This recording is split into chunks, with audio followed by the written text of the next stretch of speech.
Bising-bising ka.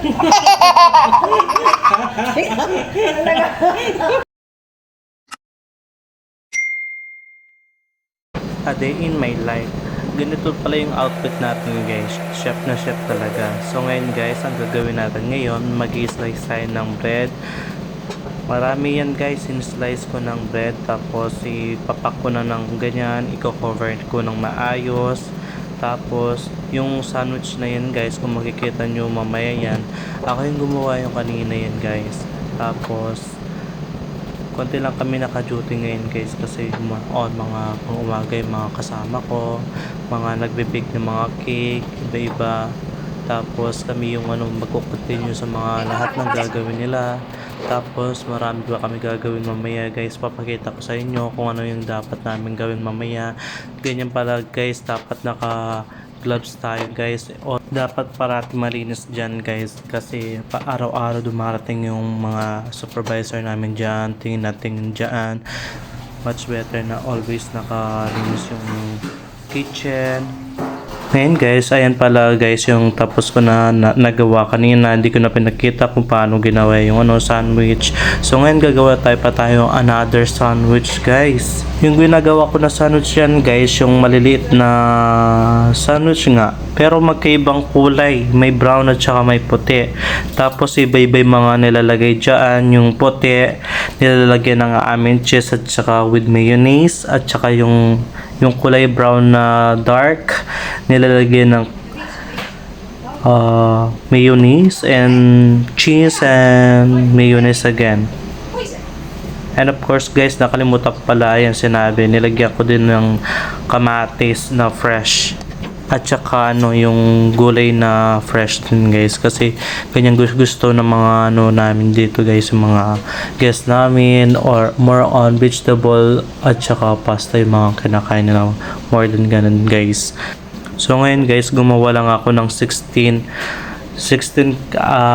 na puti at saka 8 na kulay brown na sandwich. Ayan guys pala yung mga ginawa namin. Kung makikita nyo, malinis talaga dyan guys. Ay yung mga kasama ko, si Ate Maria at saka si Tarcos, yun guys.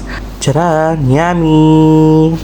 A few moments later. So ngayon guys, may bisita tayo ngayon guys. Ayan, padating pa lang siya. Hindi ko na malaya na nasa likod ko pala siya. Nabigla na lang ako sa kanya sa nagawa. Bising ka. Bising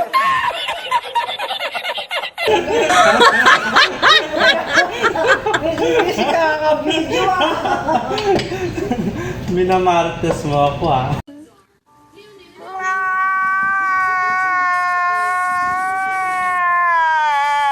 Ayun na nga guys, nabigla ako kanina. Hindi ko akalain na nasa likod pala niya ako si yung tinatawag ko sa kanya is Mami Imelda. Siya yung guys, yung matagal na siya dito sa hotel. Tapos yun, sila din nag-guide sa amin. Sinasabi niya yung dapat namin gawin. Yan, makisama lang guys. Much better na marunong tayo makisama sa mga sa ibang lahi guys, kasi bandang dulo sila din yung mga kasama mo at makakasunduhan mo. Okay na may mga kasama ko guys, kaya wala akong masasabi sa kanila. Yan guys, nakalimutan ko yung dapat ko sabihin. Ngayon, eto nag-slice ako ng cabbage guys, kasi yan yung ginagawa namin na vegetable salad. Iba-iba guys. Iba kasi kinakain nila fresh. Ayan, ginagawa namin yung slice yan guys. Dapat pinong-pino. Akala ko kasi guys, nung nakita kong ang ganda ng slice, akala namin manual ni slice ngayon pala guys, pinapadala pala sa machine. Iba na talaga yung item ngayon guys, marami na nagagawa. And of course guys, lalong napapadali yung yung trabaho ko dito guys, dahil may machine.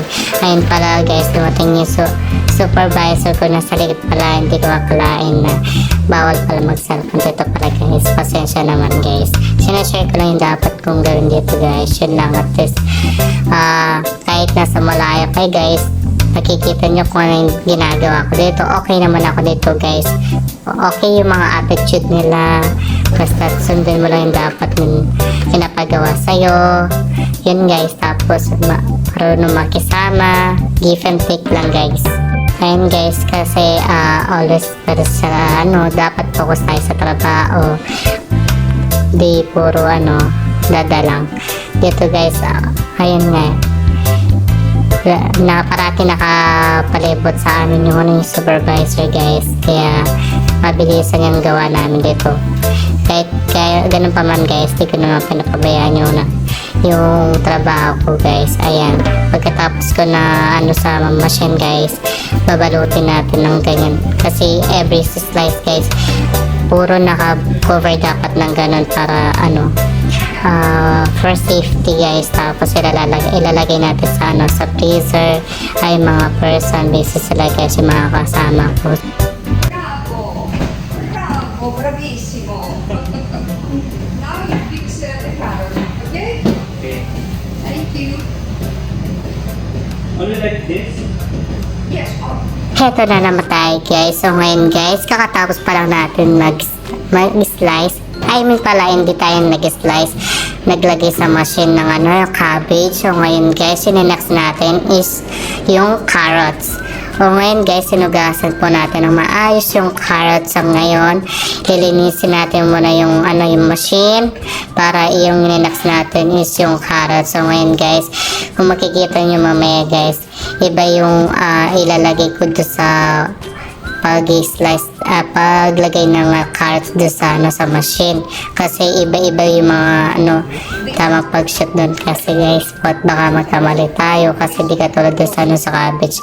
Medyo malaki siya, yung carrots is palipis lang. O ngayon, isushoot natin mamaya guys doon sa may maliit. O ngayon nga guys, ay nabubul na ako guys, pasensya na naman. Ngayon, ito si Ate Maria. Tinulungan na niya ako maglinis sa machine. Kung paano siya lilinisin, kung paano siya tanggalin sa pagka-assemble. Ina-assemble kasi yan guys, baka magkamali tayo, baka masugatan pa tayo guys. At least meron nag-guide sa akin ng maayos. So ngayon, si Ate Maria guys, kung makikita nyo, siya, 65 na yan guys. Tignan mo, parang wala man sa kanya. Ang lakas pa din kumilos at saka ang bilis niya kumilos din guys. Ayun, ginagayad ako ng maayos kung paano i-assemble at saka kung saan ilalagay yung mga prutas, mga vegetable. Ang dami tinulong niya sa akin guys, kaya yung utak ko talaga litong-lito na talaga guys. Ngayon guys, ilalagay natin yung carrots. Ayun, nilagay ko na nga sa maliit na butas guys. Ayun, kung makikita nyo ganyan lalabas, para siyang doon sa kung makikita yung parang rice, ganun siya pag na-slice na siya, malilipis guys. Yan kasi guys, kinakain nila ng fresh, ginagawa din ng salad, dinidip din sa mga sauce. Kung nakita nyo sa nauna kong video guys, yan yung ginagawa nila. Sila na yung nagsasangkap yung mga guest sa labas.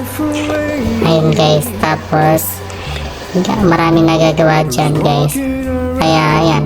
Pero okay naman sa yun guys. Maraming benefits sa ating katawan.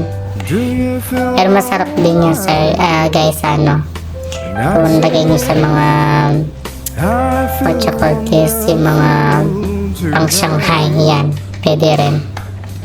So ngayon guys, kakatapos lang natin ng slice ng carrots, lilinisin natin.